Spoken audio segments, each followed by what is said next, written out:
Anja, ich habe eine Frage an die. Und die Frage habe nicht nur ich, sondern auch die Wellensittiche. Und jetzt habe ich gedacht, ich als Sprachrohr der Wellensittiche trage die Frage mal an die heran. Und zwar, da uns alle brennendst interessieren, wie es der Shakira geht. Der Shakira geht sehr, sehr gut.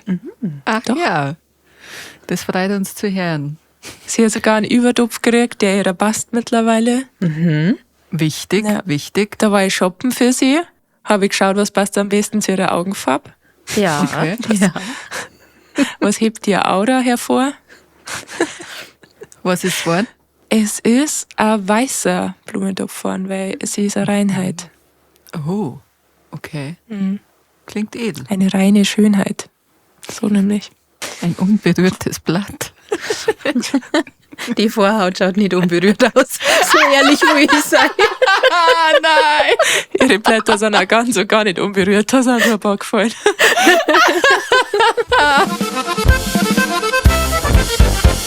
Wellensittich Stammtisch. Wellensittich Stammtisch. Wellensittich Stammtisch. Wellensittich Stammtisch. Wellensittich Stammtisch. Recht herzlich möchte ich euch heute begrüßen. Zum Stammtisch, wo die Wellensittich-Brüder. Es freut uns unfassbar, dass ihr wieder eingeschaltet habt. Es ist nämlich Folge 22. Es ist eine Schnapszahl und wir alle hier, namentlich nämlich Verena Servus. und Anja Habe dere. und ich, Tres, wir wünschen uns, dass ihr auf diese Schnapszahl einen Shot in unserem Namen trinkt. Schickt uns ein Foto davor, das darf uns sehr freuen. Das wäre wundervoll. Wir haben leider Korn vorbereitet, das müsst ihr Na. für uns übernehmen. Aber ein paar Spaßgetränke hätten wir. Prost, Anja. Prost, Reda. Was Prost. trinkst du? Ja, Prost. Ich trinke ein Limo-Spaßgetränk. Limo. Ein Sie trinkt ein Limo-Spaßgetränk. Grachal. Ja. Ja. Was gibt's bei dir, Anja? Ich trinke ein Weißbier-Spaßgetränk. Und bei dir, Vreni? Ich trinke ein New England IPA Spaßgetränk. Ja, ich möchte dich schubsen. Ich bin euch aber beiden dankbar, dass keiner von euch gesagt hat, es gibt irgendwie eine Hopfenkaltschale oder so. Weil das Ach ist Gott. was ich gar nicht mehr hören will. Das fand ich am Anfang sehr lustig, den Witz. Und so nach dem dritten Mal hat er sich schnell abgenutzt, leider. Naja, Jetzt sind sehr viele Väter sehr traurig. Wo es auf jeden Fall Schnaps geben wird, fällt mir gerade ein, ist morgen. Denn morgen sehen wir uns mal wieder in Natura. Also natürlich nur morgen für alle, die gerade heute am Donnerstag schon ganz brav und fleißig hören. Morgen sind wir nämlich beim DJ Ötzi. Morgen ist soweit. Morgen Jawohl. hoffen wir drauf, dass er einen Burger Dance spielt. Morgen zeigt der Rest blank beim Burger Dance. Wenn man das nicht kapiert, muss man die alten Folgen hören. Fängt so Ja. von vorne an. ja. Wir sind sowas von bereit dafür. Ja, ich habe da meinen Auftritt bei der Mountain Mania, bei der DJ Ötzi Arena Tour. Der nimmt mich da mit, der Guri. Und ich freue mich schon richtig. Und ich habe die 2 Wellensittiche hier auch dabei. Und dann werden wir auf jeden Fall in Geil. der nächsten Folge berichten. Ich freue mich schon, ich bin sehr aufgeregt. Ja. Ja, frage mal.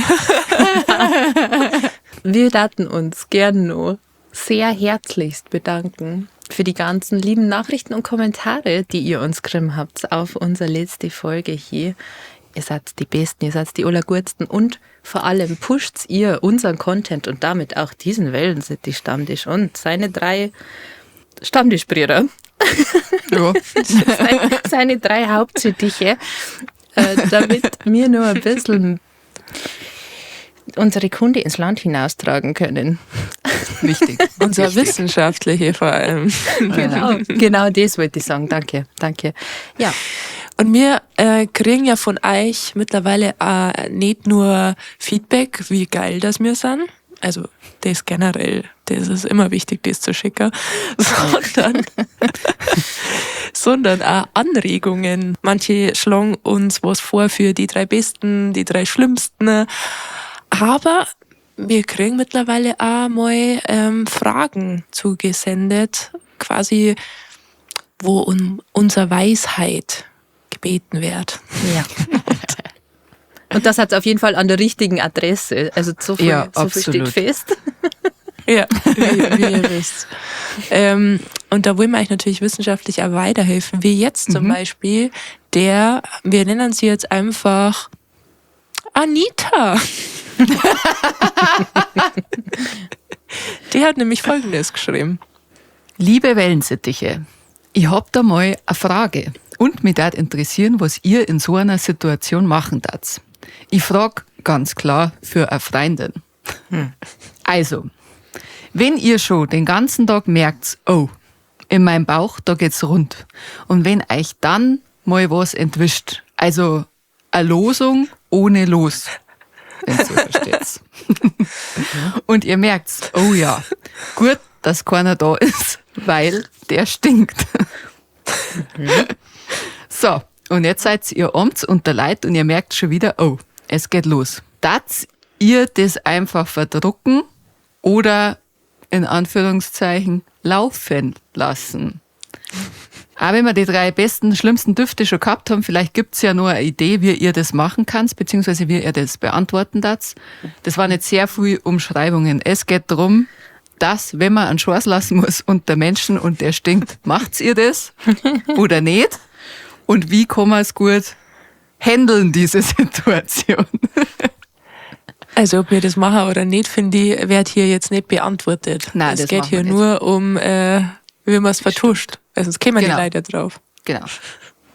Weil vielleicht machen wir das ja gar nicht. Dann ist das unser völlig natürliches Verhalten. Genau. Habt ihr Ideen? Und nur für alle Preise, ne? Schors ist das bayerische Dialektwort für Furz. Wieder was gelernt. Und ich finde es ein sehr lustiges Wort. Habe ich früher nicht sagen können. Na, Schmarrn, ich labert Schmarrn. Ich hab Schors schon sagen können. Schorsch Ich hab den hast du nicht sagen können. Schorsch nicht sagen können. Und der hat dann leider Schors geheißen. So eine Geschichte gibt es in meiner Familie auch. Der Onkel Schors, nämlich. Ernsthaft? Der Arme. Ja, Reis, was darfst denn du machen? Wenn ich in der Lage war, da ich versuche, das irgendeiner anderen Person unterzuschirmen. Also jetzt, wir gehen davon aus, wir sind in irgendeinem Raum, da sind viele Leute und es sind vielleicht so verschiedene Gruppen. Dann darf ich mich unauffällig einer Gruppe annähern. Ja. Die Losung ohne Los rauslassen und dann wieder gehen. Frech wieder gehen. Und dann aber auch beim Weggehen so sagen, "Ugh", und dann Ja, aber es ist auch gefährlich, weil eine alte Grundschulkinderweisheit sagt ja, wer zuerst gerochen, dem aus dem Hintern gekrochen. Stimmt. wer's Gackerl schmeckt, hat's gelegt.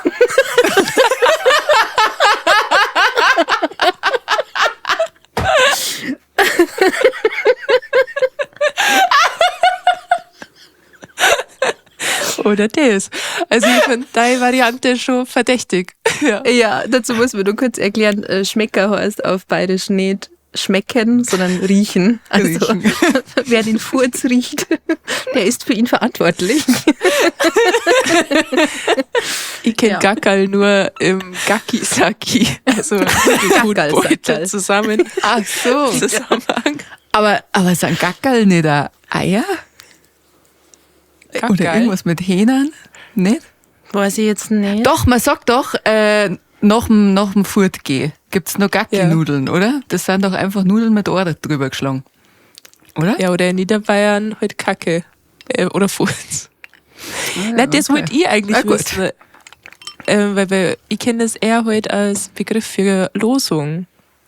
Gacki. Ich will jetzt nicht der Experte für Niederbayerisch sein. Das ist halt Warum einfach ein Spruch, den wir in der Schule so gesagt haben. Wir waren Kinder, ich glaube, es ist nicht so deep. Ja, Dialekt ist ein bisschen variabel. Ist Ja, ein auf bisschen jeden Fall. verzwickt. Ja. Wir machen Aber- uns die Welt, wie es uns gefällt. Na und? Na, was möchtest du machen? Aber wenn du sagst, das ist so auffällig, meine Vorgehensweise? Was darfst du machen? Was war ein bisschen mehr nonchalant, wie die Kinder sagen? Ja, du hast mir das jetzt natürlich ein bisschen geklaut. Aber ich darf noch ein bisschen präziser vorgehen. Und zwar hat mir eine Situation in der Kindheit was gelehrt. Ich glaube, ich habe euch die Situation schon mal erzählt. Das habe ich sehr lange nicht aufgelöst. Ich glaube, erst vor kurzem habe ich es meinem Bruder mal gebeichtet, als wir in meiner Kindheit auf Schloss Neuschwanstein waren, haben wir da so eine Führung gemacht und sind dann so diesen Turm hochgegangen. Und das ist halt so eine sehr enge Wendeltreppe. Ich hoffe, ihr verwechselt es gerade nicht, dass es nicht ein anderes Schloss war, dann verzeiht es Jo, mir. das ist eine sehr enge Wendeltreppen, das stimmt. Was schon? Ja. Ich mag da mal wieder hin. Ich war da noch nie. Können wir da mal gemeinsam hin, bitte? Ja, voll Ja. gern. Gut. Ja, mach mal. Auf jeden Fall bin ich vor meinem Bruder gegangen und vor uns war aber noch ein älterer Herr. Und Oh nein. ich habe so einen gottlosen fahren lassen. Also, das hat so richtig nach Pauli Eier gestunken. Oh nein. Und mein Bruder, ich habe mich natürlich stark gehalten. Und mein Bruder hat dann, als wir angekommen sind, zu mir so gesagt, also der vor uns, der hat so gestunken. Und ich habe es natürlich nicht zugegeben, dass ich das war. Zu Recht. Das ist eine kleine Lebenslüge von mir. Und deswegen darf ich mich daran orientieren, an dieser Erfahrung. Also ich darf quasi zu der Person gehen, der mir am meisten zutraut. Darf mich dort daneben stellen und aber auch nicht weggehen. Weil er war. Ja, okay, verstehe. Ja. Das ist das Upgrade zu meiner Taktik. Das finde ich gut, ja. Ja, und erst, wenn es jemand anders bemerkt, weil ich befolge ja die Grundschulregel, erst wenn es jemand anders bemerkt, dann sage ich, ja, boah, brutal. Ja. Und dann sage ich, in dir der Feind doch was. Also Ja. für alle Preise, in dir Verfault. vergammelt etwas. Ja. Ja. Das war halt meine Taktik. Vreni, Okay. was ist denn deine Taktik? Was war deine Taktik? Weil, also, Wäre. Habe ich natürlich noch nie angewandt, aber wäre. Ja. Auch wieder eine Mischung aus Eiern. Also anscheinend haben wir alle die gleiche Strategie im Sinne von, wir hängen es wem anders an. Aber wir dann es auch alle drei machen. Weil sie hat eigentlich schon auch gefragt, ob man es vielleicht dann sie verdruckt, oder? ja. Ich darf natürlich mich bemühen, dass ich es mir Ja. verdruck. Aber manchmal geht's halt nicht. Naja, Ja. also wenn man jetzt fort ist, es ist immer sehr gut, wenn man sie unter viel Typen mischt. Weil wenn du die hübsche, sexy, hexy Frau zwischen Typen bist, also Typen meinen ja immer noch Frauen kacken Rosenblätter. Und diese Tatsache muss man sie zu eigen machen. Und wenn du die dann da hinstellst, da wird niemals jemand dich verdächtigen. Niemals. Da werden immer die anderen verdächtigt. Also Typen. Einfach. Ja, eigentlich. das ist genau das eigentlich, was wir schon gesagt Ja, haben. genau. Ja, gut, also wir haben uns jetzt darauf geeinigt, wir werden es uns alle nicht verdrucken. Ich finde, es gibt auch wirklich, das sind so schlimme Bauchschmerzen, wenn man sich einen Schorz verdrucken muss. So einen richtigen Bauchschneider, hat meine Oma immer gesagt. Und ich finde, das ist das perfekte Ja. Wort dafür, weil es fühlt sich echt so an, als hat jemand mit so einer riesen Schar deinen Bauch zerschneiden. Ich habe noch einen Lösungsansatz. Und zwar wisst ihr ja, dass ich generell sehr, sehr starken Kaffee mache bei mir daheim. Und das war auch mein Vorschlag. Einfach einen richtig starken Kaffee trinken, einfach bei mir vorbeischauen vorher vielleicht. Dann mache ich dir einen Kaffee, Anita. Und dann erledigt sie das sowieso. Dann hast du schon keinerlei Losung mehr in dir drin. Gern geschehen. Das ist das Beste. Perfekt. Ja, also falls ihr noch Ratschläge zu anderen Situationen braucht, wir sind für euch da. Die Expertise ist geballt, ihr merkt es. Aber ich habe mich richtig gefreut über die Nachricht. Eine von euch zwei hat die bei uns in der Gruppe eingestellt.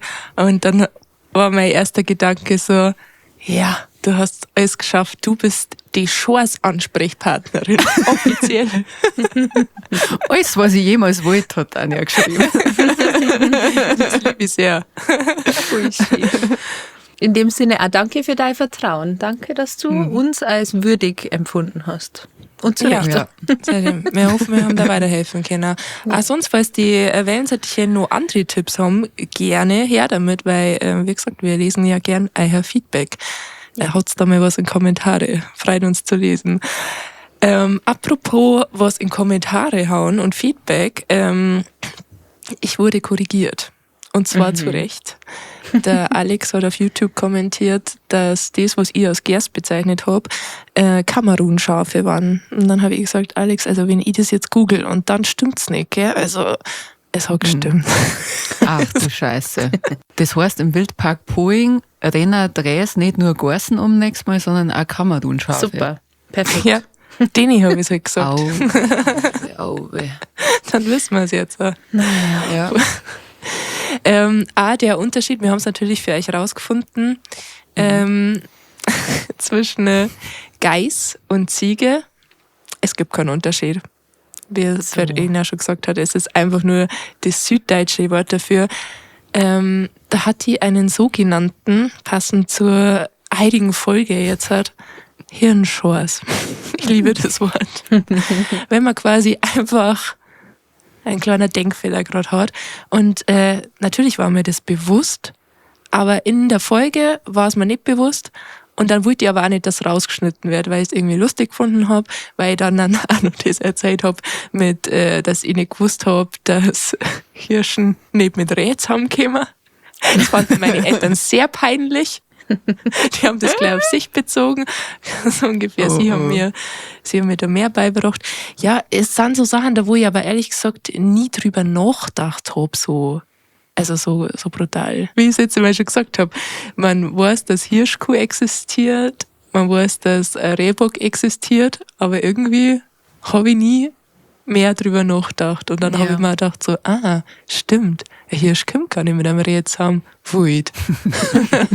Wut. Verena, ich schub sie. Blöde Kuh. Jetzt losen ihr da durch. Ist das scheiße?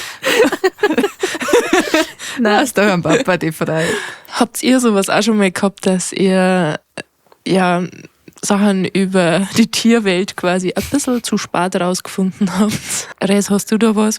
Es ist mir ein bisschen unangenehm, aber ja, ich hab was ich glaube erst so ich sag's jetzt einfach, ich geb's jetzt einfach zu, im frühen Erwachsenenalter rausgefunden habe. Ich bin sehr lang davon ausgegangen, dass Kühe einfach so Milch geben. Also ich habe sehr lang gedacht, das ist, eine Kuh tut das einfach. Eine Kuh gibt halt einfach Milch. Ich habe super lang nicht gewusst, dass das halt einfach die mütterliche Aufgabe ist, dass sie einfach Milch gibt, um ihre Kälber halt zu versorgen und nicht einfach so, weil es Milch gibt. Und das war mir sehr, sehr unangenehm, als ich festgestellt habe, ach so. Ach so. Ach so. Das macht die nicht von Haus aus, weil der Kuh das halt tut. Hoppala. Ja, das war ein bisschen peinlich. Aber es hat lang gedauert. Und ich habe auch schon mit mehreren Leuten geredet, die gesagt haben, das habe ich auch nicht gewusst. Ich habe auch gedacht, Kühe geben einfach so Milch. Ja. Ich glaube auch, dass das viele Dinge. Ja. Das glaube ich auch, ja, das stimmt. Ich hatte jetzt schon Angst, dass du jetzt halt so richtig klischee-mäßig, weil du ja der Hobbypreis von uns bist, oder Hobby Bayer, wir sind uns ja noch nicht einig, dass du jetzt sagst, ich dachte früher, Kühe wären lila. Also immer dieser Klischeewitz, der schon Klischee. Stadtkinder denken, Kühe sind wirklich lila. Na, also ich bin ja auch in einem Dorf groß geworden. Ich habe Kühe aus nächster Nähe gesehen. Also hinten raus, der Nachbar hat einen Kuhstall gehabt. Also ich habe gewusst, Kühe sind nicht lila. Mein Nachbar ist eine Kuh. Mein Nachbar hinten raus, der gibt Milch, da darfst du schauen. Oh Gott. Ja, genau. Das war mein Hirnschors-Moment, was Tiere angeht. Hast du da auch einen auf Lager, Vreni? Ja, Vreni hat auf jeden Fall gewusst, was Kühe Ich habe machen. gewusst, dass Kühe nicht einfach so Milch geben. Ich kann mich jetzt tatsächlich auch nicht daran erinnern, dass ich sowas mit Tieren schon mal gehabt hätte. Aber um bei der Kurthematik zu bleiben, erinnert ich mich an einen Wandertag in der Schule, wo eine Klassenkameradin zu mir gesagt hat, wir waren da halt auf irgendeiner Alm und haben da Brotzeit gemacht und da waren halt Kühe daneben in der Wiesen gestanden. Und die hat gesagt, ich soll nicht so nah hingehen, nicht, dass der Stier wütend wird. Und ich hab gesagt, wieso Stier? Und sie hat gemeint, wegen die Händel. Und ich hab gesagt, aber das ist eine Kuh. Dann hat sie gesagt, woher willst du das wissen? Und das Tier hat aber halt ein Alter gehabt. Also, das war meine Kuh-Anekdote. Ja. Ja. Und eine andere Freundin habe ich auch mal aufklären müssen, dass ein männliches Schwein keine Sau ist, sondern ein Eber. Hat die auch nicht gewusst. Ja. Naja, mei. Du warst also schon immer im Bildungswesen tätig. Du hast hier schon immer Bildungsaufträge links, rechts erfüllt. Weil es sind halt alles so Bauernhoftiere, gell? Wenn man da groß wird, dann Ja. weiß man das halt auch, oder? Ja. Aber hast du dann selber noch nie so einen Moment gehabt, wo du gedacht hast, ach so, bei Tieren? Bei Tieren kannte ich mich jetzt nicht erinnern, ne? Ehrlich gesagt nicht. Dann hast du also gewusst, dass Raben sprechen können. Das habe ich nicht gewusst. Das habe ich nämlich erst rausgefunden vor ein paar Monaten. Okay. Ja, so eine Wow. Frau, der Reis und ich auf TikTok folgen. Die hat, Oh, ihr seid solche Freaks mit euren Raben. ja, sind richtige Freaks. Ja. Die zwei fuhren ja leidenschaftlich gern Raben an und wollen darfst gern nicht Raben sagen. als Freunde haben. Na und, dann bin ich halt eine Disney-Prinzessin. Seid ihr noch neidisch? Bin ich halt echt, weil ich bin ja eine negative Disney-Prinzessin. Die Scheiße. Das haben wir noch gar nicht Prinzessin erzählt. Ja, stimmt. Aber das passt voll gut in die Folge halt. bist du. Stimmt. Verena ist eine Disney-Prinzessin, nur ein bisschen anders. Sie kriegt jeden Tag Besuch von Tieren. Die mir entweder auf meine Türmatten vor der Haustür kacken oder in meine Schuhe, die ich vor der Haustür stehen lasse.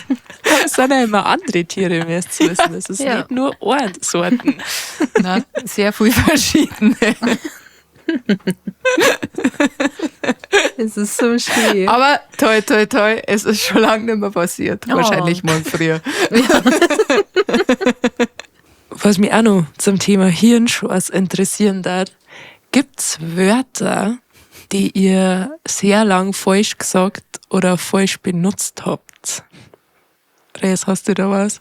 Boah, als erstes fällt mir was ein, was ich nicht über einen langen Zeitraum falsch benutzt habe, aber wo's mich so richtig beidelt hat vor Scham, als ich darauf hingewiesen worden bin, dass das falsch ist.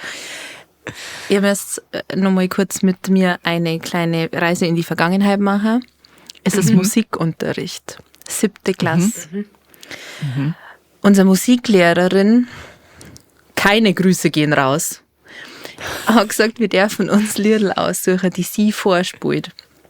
Und sie hat dann halt immer irgendwas auf dem Klavier gespielt und wir haben dazu gesungen. Haben wir geliebt natürlich. Was wollt ihr hören? Ein Liedl von die Scorpions. Hier, zum Mauerfall. Ihr wisst es vielleicht. Mit dem Pfeifen, ja? Und ich melde mich. Und mit dem größten Selbstvertrauen dieser Welt sag ich dat gern Wind of Change hören. Und die ganze Klasse war Start für so eine Millisekunden und dann haben alle gelacht. Und ich war so, aber wieso? Wir singen doch das dauernd. Und dann hat meine Musiklehrerin halt auch so grinst und hat gesagt, ach so, Wind of Change. Und es war so schlimm für mich. Moi. Wir haben noch nicht lang Englisch gehabt und ich war mir halt sicher, ja gut, es wird nicht ausgesprochen werden wie das deutsche Wind, sondern es muss dann halt Wind heißen, das ist doch eh klar. Naja, habe ich mich sauber täuscht und das war so peinlich. Also in dem Alter ist ja sowieso alles, was man falsch sagt vor der Klasse, ist quasi der Todesstoß. Aber das war echt, das war stimmt. richtig, richtig schlimm für mich. Oh je. Nein. Oh Gott, haben wir das Trauma wieder hochgeholt. Naja, Gott sei Dank. die nächste Delfintherapiestunde wird teuer. Ja. Ich denke da oft bei dem Wort Eiche drauf, weil ich mal was vorlesen hab müssen. Ja. Und das war halt irgendein, ich müsste das jetzt erfinden, ich weiß nicht, sag's mal ein Wort, das wo mit L aufhört, Löffel. Das war der Ja. Löffeleiche. Und ich habe Ja. gelesen, Löffelleiche. Ah. Ja, wurde ich auch sehr Okay. verarscht dafür. Oh nein. Naja, Oh. ist ja nicht so schlimm. Gibt es bei dir ein Wort, das du lang falsch verwendet hast, Pferdi? Ja, vorher, wo die Anja erklärt hat, dass ein Schorz ein Furz auf Hochdeutsch ist mir eingefallen, dass ich mein Leben lang gedacht habe, es heißt Pfurz, also mit P. Ah. Ja. Ports. Aber das, Also wirklich sehr lang. Ich glaube, dass ich das Wort sogar das Richtige erst kenne, seit ich die Anja kenne. Echt? Also wie das die ganze Zeit sagen. Ja, sicher. Was? Doch, wirklich, weil weißt du noch, als wir damals, als wir uns frisch kennengelernt hatten, war ich das erste Mal bei dir in Passau in deiner Wohnung. Und dann haben wir Ja. irgendwie YouTube-Videos geschaut und du hast doch da so ein Furzvideo gehabt, wo wir immer abgebrochen sind, wenn wir uns das nicht sagen haben. Weißt du das nicht mehr? Ja, es waren ungefähr 5 Minuten lang durchgehend Furze. So habe ich die Anja kennengelernt. Naja, los. Also ja, ich kenne das Wort von dir. Echt, oder? Ja, Ja, ja, voll. aber ich glaube, das Ja, ist schön. ziemlich weit verbreitet bei Worte mit F generell, weil ich kenne ganz viele Leute, die Ja. anstatt flechten, also Haare flechten sagen Stimmt. mit P vorn und die auch zu Nägel feilen, Pfeilen sagen. Pfeilen, echt? Ja. Ich bin mir nicht sicher, ob ich gewusst habe, dass man neben Flechten so.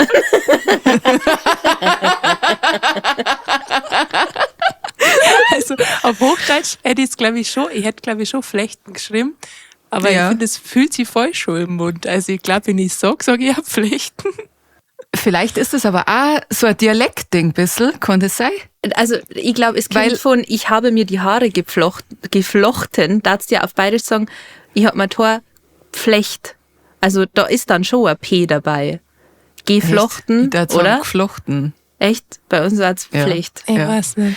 Aber mir fällt jetzt zum Beispiel nur ein, es heißt ja auch Flennen, oder? Und man sagt ja auf Bordisch auch Pflenner. Also Nein, mit sagt P. man nicht. Das sagst du. Nicht? Das sag Das sag ich. Das sagst du, Echt? ja. Ernsthaft? Ja. Sagt ihr nicht Pflenner? Echt? Was sagt ihr? Flenner? Ja, Ohne P. geflennt mit G Aschmann. vorn. Geflennt. Aschmann. Ja. Ah, okay. Ja, ich sag Pflent. Mit P. Ich nutze das nicht, deswegen weiß ich es ehrlich gesagt gerade nicht. Echt, oder? Ja, spannend. Liebe Wellensittiche, was sagt's denn ihr zu Ja. Flechten, Pflenner und Pfurzen? Und Würde mich Pfeilen. interessieren. Ja, oder Pfeilen. seid ihr so Menschen, die statt Pferd sagen?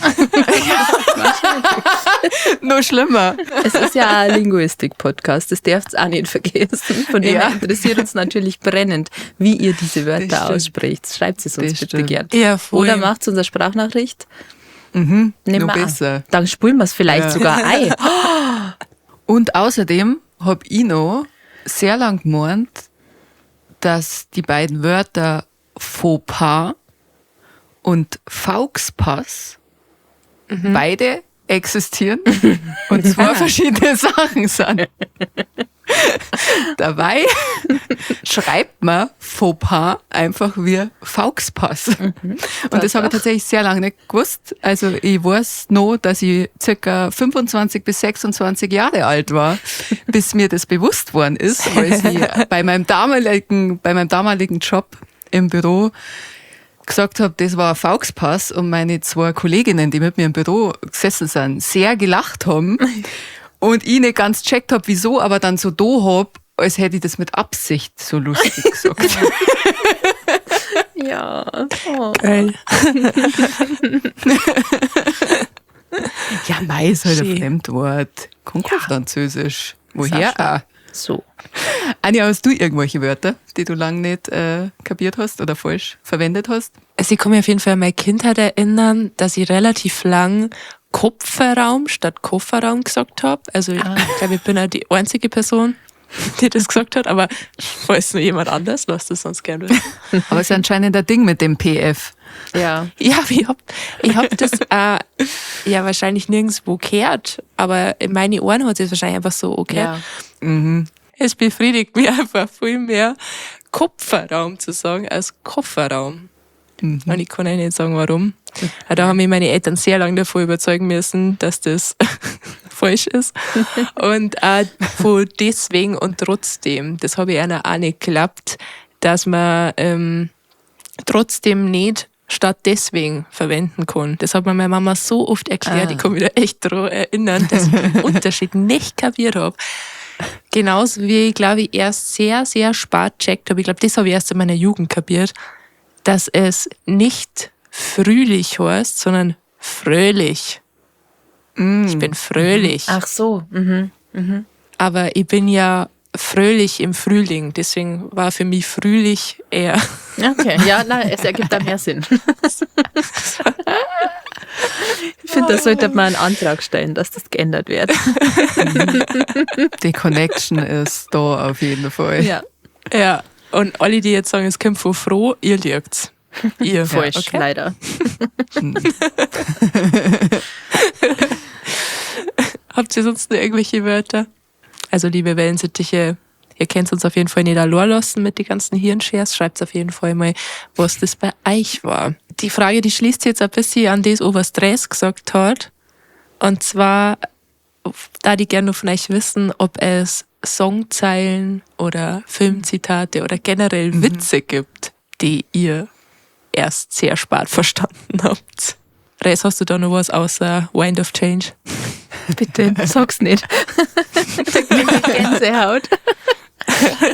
Ich weiß auf jeden Fall, dass jeder englische Song in meiner Kindheit ganz, ganz wild von mir mitgesungen worden ist in einer Fantasiesprache, die es davor und danach nie wieder gegeben hat. Oh. Kenny. Ganz besonders muss ich da immer an I'm Just More denken, weil das war einfach Unjust Mo und das war mein Lieblingslied. I'm Just More habe ich auf jeden Fall auch so gesungen. Ja. Ja. Anschis Moore. I'm Just More. Ich hab das auch noch bei Feel von Robbie Williams. Da habe ich auch immer Ja. Anschis Wanna Feel. Das liebe ich auch sehr. Ja. Da wurde auf jeden Fall regelmäßig die englische Sprache verhunagelt, wenn man so schön sagt. Ja. Ja. Aber so Witze, ich weiß, dass ich als Kind ein Witzebuch gehabt habe und dass da sehr viele Witze drin waren über Ostfriesen. Ich weiß nicht, wer in meiner Familie Beef mit Ostfriesland gehabt hat, aber der war anscheinend groß. Da waren ganz viele ganz, ganz schlimme, eklige, anzügliche Witze auch dabei, die ich alle nicht verstanden habe und wo ich halt dann zu meinen Eltern damit gegangen bin, mit diesem Witzebuch und darum gebeten habe, dass mir jetzt jemand erklärt, was das bedeutet. Und war meine Eltern sehr unangenehm. Verstehe. Ja. Das wäre die Nachricht, die wir letztens gekriegt haben vom Papa, der geschrieben hat, dass sein 13-Jährige gefragt hat, was eine lange Vorhaut ist und dass er da das Wort an uns weitergeben hat. Sie hat gefragt, wie lang so eine Vorhaut werden kann. Mir das war's, genau. beantworten können. Aber nein. Da ist halt Gott. irgendwie schon auch er der Experte, muss man jetzt mal sagen. Ja, ich habe auch gesagt, er soll ja mal lieber eine Studie bei seinen Späßeln machen, weil Ja. die kennen sich da wahrscheinlich besser aus wie mir, um ehrlich zu sein. Ja. Ja. Also, wir sind katholisch, da wird das Licht ausgemacht. Das schneiden wir raus. Nein, bitte nicht. Oh Gott. Schnell weiter. Gibt's bei dir irgendwas, was du ganz lang nicht verstanden oder falsch verstanden hast? Ja, gerade bei Songtexte geht's mir so. Ihr kennt's bestimmt von Peter Maffay und Es war Sommer. Es war Sommer. Genau, ich war 16 und sie 31. Darüber möchte ich schon gar nicht reden, weil das ein bisschen illegal ist. Aber Sehr illegal.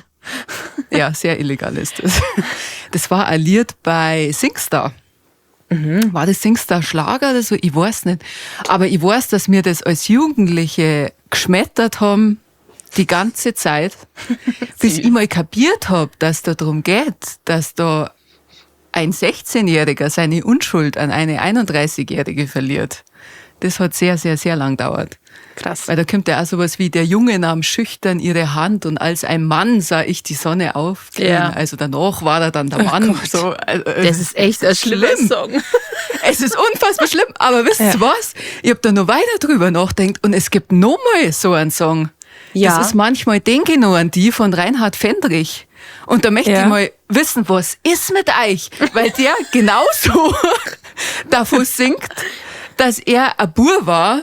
Und also er war noch kein Mo und du wolltest gerne eine Frau sein und ich war noch kein Mann. Und da gibt's dann auch eine Zeile, wo er singt, du hast mich einfach genommen, wie es eine Mutter nur kann. Und in diesem Zusammenhang, das ist so, ich hab mich gefurchten wie ein Kind. Ja. Dann war man so, als kommt der Himmel über mich. Und dann war da ein Mann, als der Himmel über ihn kam. Das ist, also ich habe sehr lange gebraucht, bis ich kapiert habe, dass da nicht einfach um eine verflossene Liebe geht, an die man halt ab und zu noch denkt. Weil so habe ich das immer gefühlt, bis mir dieser Muttersatz so in die Ohrwaschel hängen geblieben ist, dass ich mir gedacht habe, was zur Hölle? Ich darf der Liste noch einen dritten Song hinzufügen gern, und zwar von Buddy Ogün, Ja. Margarete. Ja, das war ja die ganze Zeit im Kopf.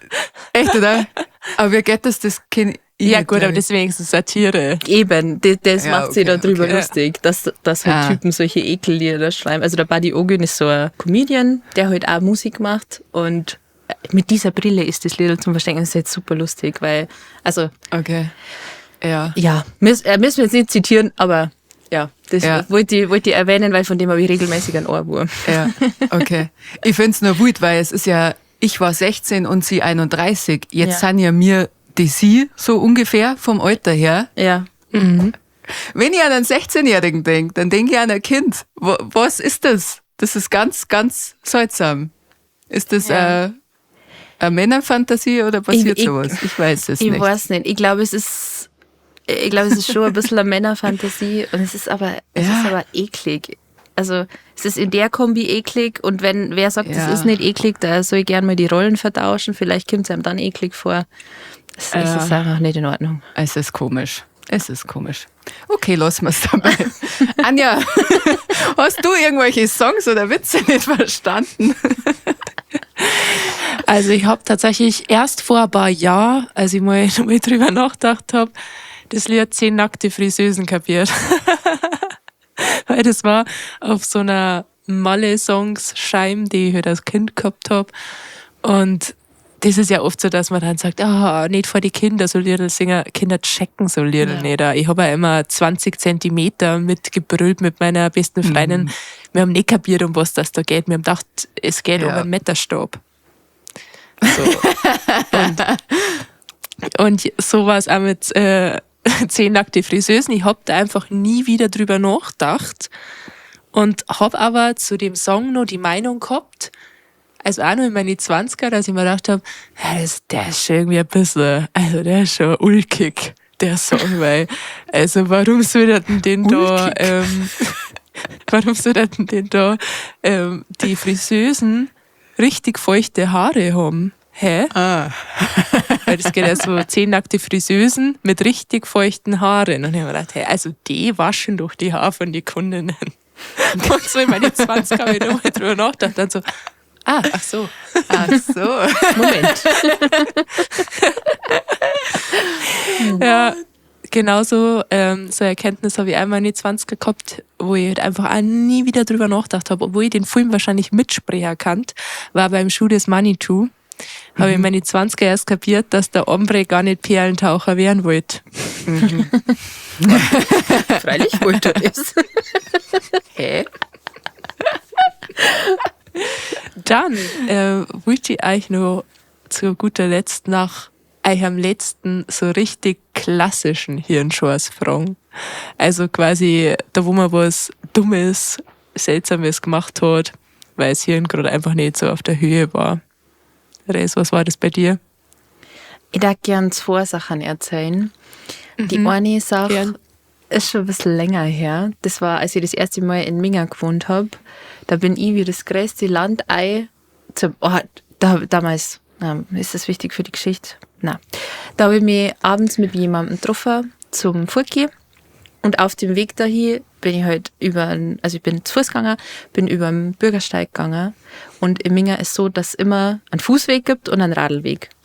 Und mir war das noch nicht bewusst, dass man da aufpassen muss, dass man nicht auf diesem Radlweg geht. Und ich bin halt einfach quer drüber und habe nicht nach links und rechts geschaut, weil ich dachte, ich sehe jetzt gerade keinen, also kann ich einfach gehen. Und dann hat mir eine Radlfahrerin fast zusammengefahren und die hat mich so zur Sau gemacht. Die hat mich so angeschrien, dass ich doch wohl ein bisschen besser aufpassen soll. Es kann ja nicht sein, aber was du schau. Und ich war so, hä? Ist es doch ein Fußgängerweg? Was machst du mit deinem scheiß Fahrrad? Also es war wirklich, ja, kleiner Hirnscheiß-Moment und ein kleiner Schreckmoment auf jeden Fall. Das verstehe ich. Aber dass du aus der niederbayerischen Provinz kommst, das hat sie wieder nicht berücksichtigt. Nein. Hätte mir auch einmal fragen können vorher, aber gut. Bei uns gibt es keine Radlweg, beruhig dich. Ja. Fahr halt auf der Straße, wenn es da so wichtig ist. Naja. Ja. Und Hirnscheiß, der noch nicht so lange her ist, der ist mir letztens im Stream passiert. Da habe ich einen Kochstream gemacht. Und ich habe Lasagne gekocht. So richtig von Anfang an mit hier Zwiebeln schneiden und anbraten, Knoblauch schneiden und anbraten, Sellerie und Karotten schneiden.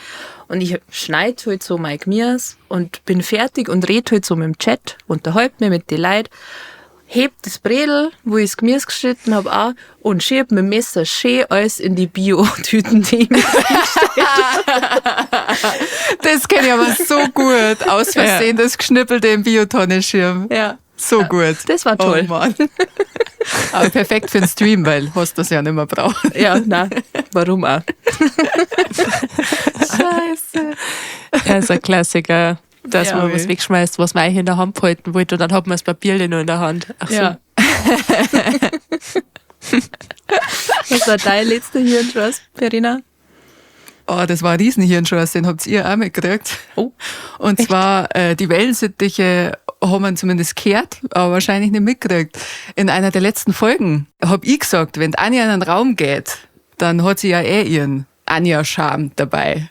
Und dann hat Anja einen Witz gemacht und hat gesagt, ich habe übrigens eine neue Frisur bei meinem Charme.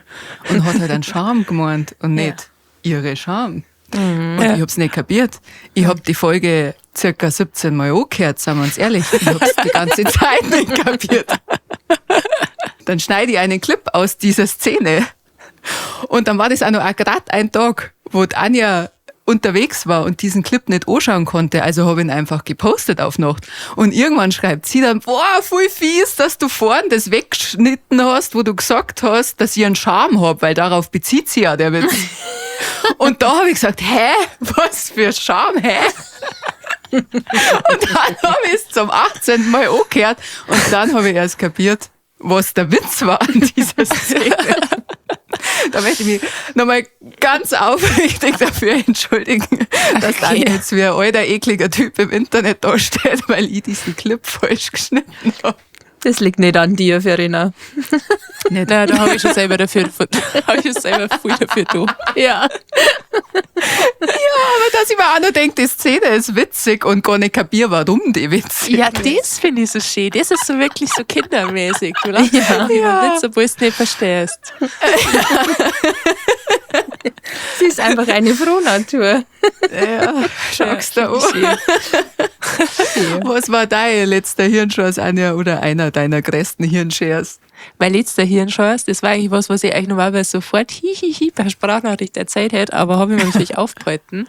Oh. Es ist nicht so brutal, aber es ist wirklich der letzte gewesen. Ich bin vor ein paar Tagen aus meiner Wohnung raus, habe so die Haustür zugezogen und hatte schon meinen Autoschlüssel in der Hand und habe dann auf Zuspann gedrückt. Ja. Das ist schön. Da immer dachte ich noch, ja, genau. Alles klar. Der gefällt mir gut. Gehen wir wieder ins Bett. Und mein Lieblingshirnschuss, den ich jemals gehabt habe, den habe ich, glaube ich, schon mal erzählt. Der war, als ich ein Kind war oder Jugend, keine Ahnung, auf jeden Fall da, wo ich schon viel telefoniert habe. Und ja, liebe Kinder, früher hat man sie angerufen. Da hat man noch nicht auf WhatsApp oder so schreiben können. Und dann hat man halt angerufen und hat halt gesagt, grüß dich, da ist Anja, ist bla bla bla da. Weil du hast auf dem Festnetz angerufen, wo jeder von der Ja, Familie Natürlich. potenziell dran Ja. kann an das Telefon. Das muss man dazu sagen, Dankeschön. Und dann habe ich bei meiner Nachbarin geklingelt und dann macht mir ihr Papa auf und ich war natürlich nur im Telefonmodus und dann hat er die Tür aufgemacht und ich sage, grüß dich, da ist Anja. Und da wollte ich meinen kleinen Körper nehmen und wollte ein Ei schaufeln. Ja, Das ist auch nur schöne Geschichte. das ist wirklich sehr lieb. Kenne ich aber tatsächlich auch vom Telefon, dass ich ab und zu aus Versehen Wiederschauen sage oder Wiedersehen am Telefon. Das passt ja Ja. auch überhaupt nicht. Vor allem, wenn man mit irgendwelchen wichtigen Leuten telefoniert, das ist dann auch immer so, oh Gott. Ah ja. Mein Papa bringt konsequent den Witz, dass wenn wir uns verabschieden und in Persona sagen, dass er dann auf Wiederhören sagt. Ja, das ist schon so in mir drin. Ich sag das auch immer, wenn ich den verabschiede. Auf Wiederhören. Kenne ich. Schön. Das liebe ich sehr. Übrigens, wir freuen uns auch immer über Feedback von euch, liebe Wellensittiche, wenn sie irgendwas in euren Sprachgebrauch durch unseren Podcast eingebürgert hat. Das lieben wir sehr. Das schmeichelt uns irgendwie. Es hat jemand letztes Mal kommentiert, dass innen drin bei ihm jetzt im Sprachgebrauch drin ist. Ja. Innen drin. In seinem Sprachgebrauch innen drin.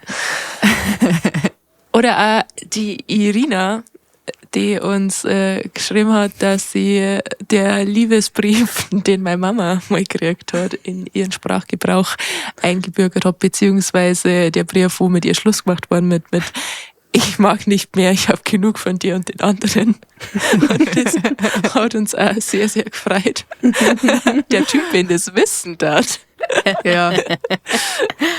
Aber das war's ja nicht. Und Irina, sagst du, was ist? Wir kommen jetzt zur Kategorie. Wellensittich der Woche. Piep, piep, piep. Ach, leg mir doch an meiner Kloake. Und da hast die du, liebe Irina, besonders hervor. Du erstens eben mit dieser Sprachnachricht, wo wir uns total darüber gefreut haben, dass du erzählt hast, dass sie die Worte vom Ex-Freund von Anjas Mama in euren Sprachgebrauch eingebürgert haben.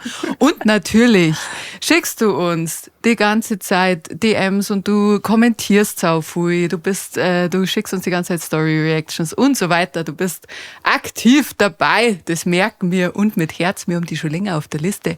Und jetzt wäre es endlich Zeit, dass du der Wellensittich der Woche bist. Vielen, vielen Dank für deinen Support. Liebe Wellensittiche, wenn ihr auch Wellensittiche der Woche werden wollt, eigentlich gehen wir euch jetzt mal mit, was man so dafür machen kann. Sag's bloß. Also immer so ein bisschen aufmerksam mithören. Es hilft, wenn man kommentiert auf allen Plattformen, wenn man DMs schickt, wenn man Sachen liked, wenn man einfach ein bisschen präsent ist in unserem Leben innen drin und wir merken, ja, der rührt sich voll ganz schön oft. Die ist jeden Tag dabei. Die wär's es mal.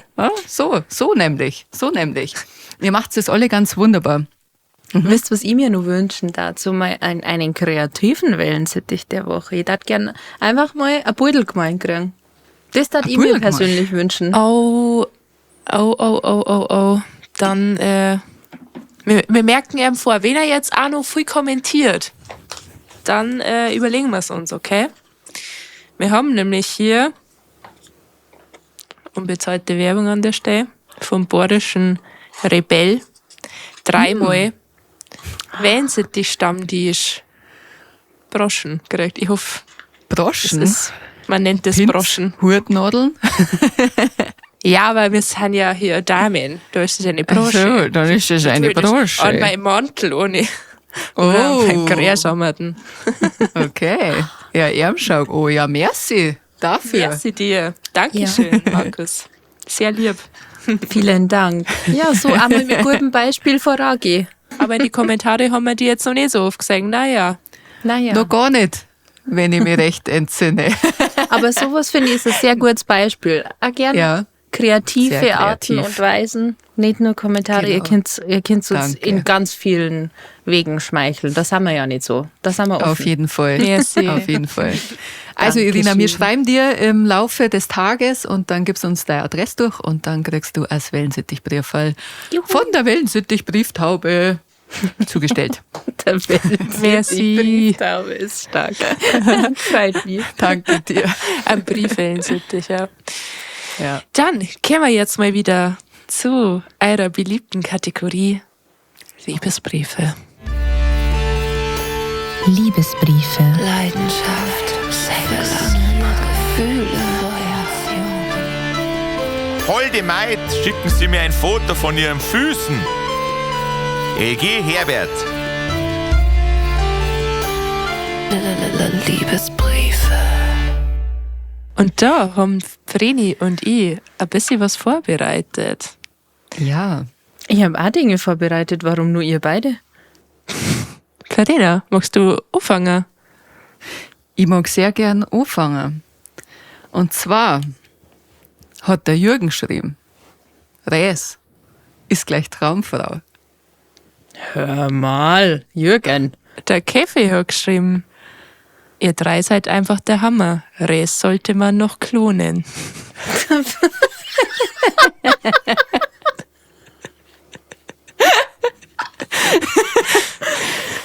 Der Mike hat geschrieben, Reda, du bist der Wahnsinn. Keine meiner Ex-Hasis hat mich Sonntag für Sonntag beim Fußball angefeiert. Der Solino hat geschrieben, Traumfrau, Res mit Doppel-S. So nennen sie mich. Oh Gott. Der Solino ist sehr verliebt. Er hat nämlich auch noch geschrieben, Res, du bist einfach der Hammer. Oh.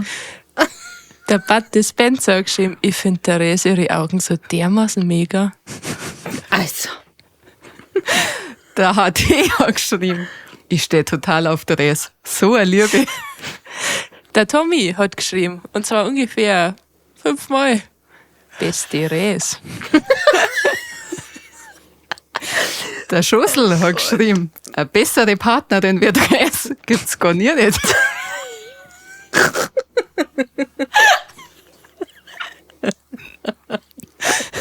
Der Suhugo hat geschrieben, ich mag die blauen Augen. Die grausam. Aber jetzt kommt das Beste. Ich hab bei meinem Account auf Insta ein Foto gepostet, auf dem Tanja und Res drauf waren. Und der Res hat einen Mittelfinger gezeigt. Ja. Und dann hat der Michael auf meine Story an meinem Account geantwortet. Teres, ich bin verknallt in die. Zurück, Püppi, Mittelfinger.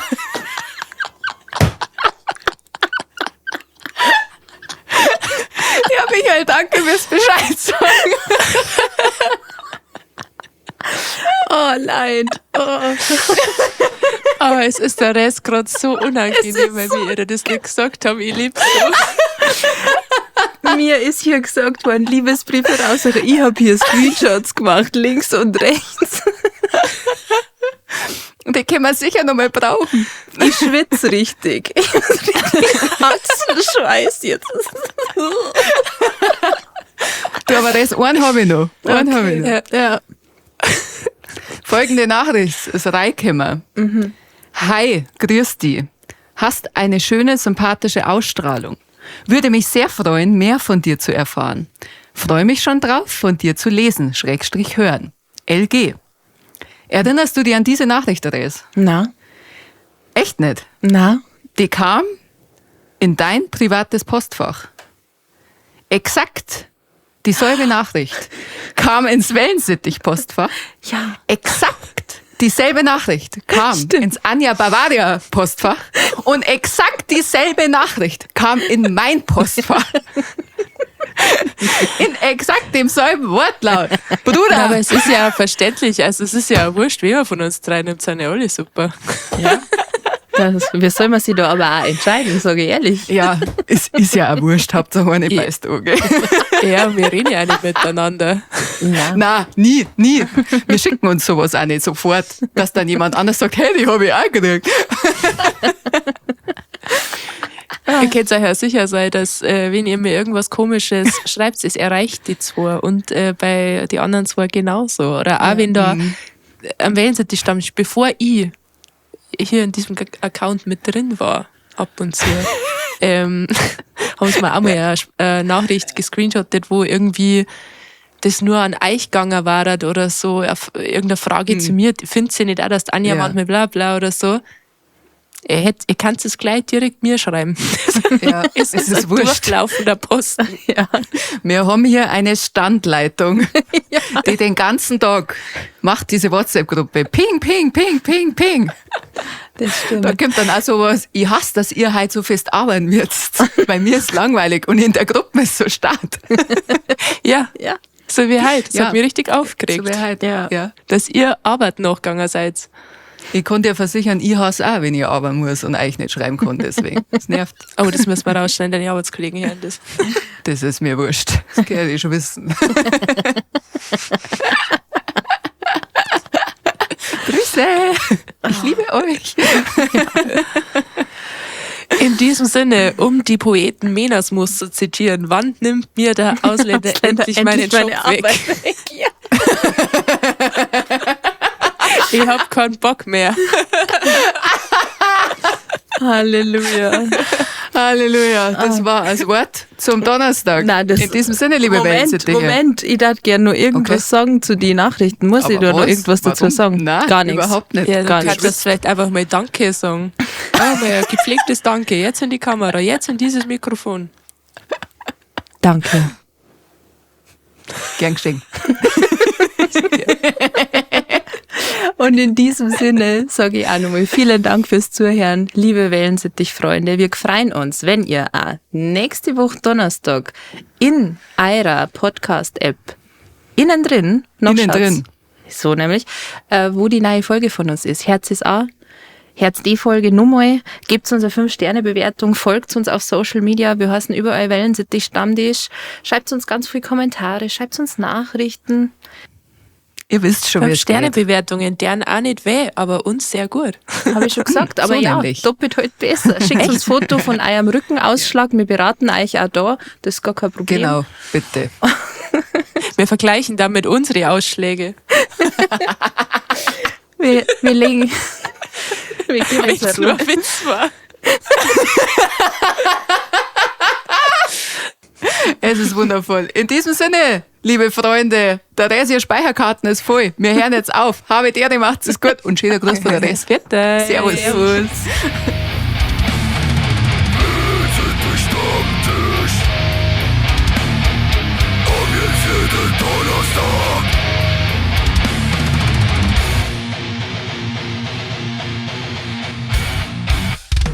Also na, sowas hörst du nicht.